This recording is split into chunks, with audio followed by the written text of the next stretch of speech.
Hello students, I had the privilege of meeting up with Peter Slowick to talk about Credo chamber music. He has served as an inspirational teacher and mentor to me over the years, so it's an honor to share this with you. To learn more about Credo, visit credomusic.org. Applications for the summer program at Oberlin are due shortly. See the links below. The background music to this video is a live performance of Credo students who took part in the Brandenburg project, performing last season at some exciting venues including Severance Hall in Cleveland and the Symphony Center in Chicago. Enjoy! What is Credo, and why did you start Credo? Credo is, it's a really good question. What is Credo? Credo is a Latin word. Let's start there. Credo is a Latin word which means I believe. Belief is really at the center of Credo. There is a loving God that made us, and that God gave us this special gift of music, and that each person should develop that gift the way that makes them and God happy. Hard work should be involved, and hard work should give joy and multiply joy. Somewhere about 1998, I was having my midlife crisis. I had just turned 40. I was trying to think of what I would do with my life, which sounds kind of strange because I had achieved all the things I had set in my mind to do. I was teaching at Northwestern University, great music school.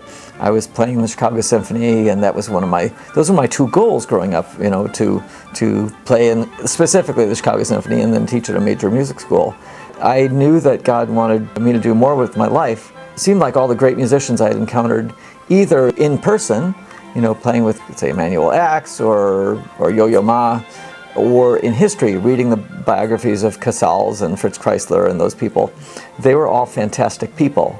And so there was something missing from my conservatory ethos. There was something missing from my church life as a missions elder of my church. Like, these two worlds didn't intersect in a meaningful way, and so I had an uneasiness, and I think God gives us an uneasiness to grow a little bit.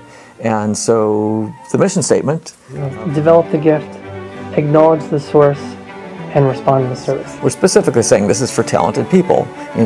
Credo is not for someone who can't carry a tune. It's for someone who has a special gift. Develop it. Acknowledge that all your gifts come from God, and then respond by being joyful with how you give that gift, and just the natural gift of our being with other people. And so we started in 1999 with about 47 students at a retreat center in Woodstock, Illinois. This retreat center, the faculty and students lived together. It was like 6 miles outside of a small town, so it was just completely isolated. Back in the days before cell phones, and as a matter of fact, parents would call us up after the first week.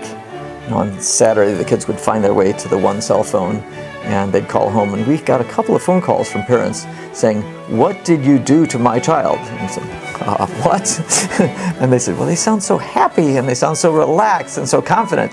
That's not my child. I don't know what you're doing up there, but keep it up." So that was kind of fun. Now, you were at the early Credos. Were you there in 1999 or 2000? That's right, I think it was 99. I thought you were at the first, yeah.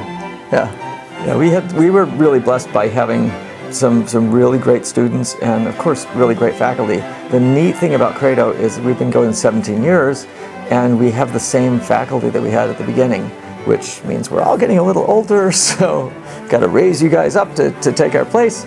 We moved up from Chicago to Oberlin, and that was a blessing. In 1999 I moved from the faculty at Northwestern University to Oberlin Conservatory, one of the great facilities and schools of music in the world. And so that's a great blessing to be there, where you have 200 Steinway pianos and all the concert halls we want and things like that. So that's really neat. And yet it's isolated too. In the middle of the summer, there's not that much going on. And Credo has survived in keeping the focus inward of the students blessing each other, even as cell phones have developed and we have Facebook following and stuff like that. We've still been able to try and make it apart from the world, which is kind of neat. When we use others as a mirror for ourselves, it's a very, very helpful thing. And if we're living a good life, we like what they say 80% of the time. But we should listen to all of it because it's all meaningful. And right from the third or fourth year, people were telling us Credo is not a music festival, Credo is a way of life.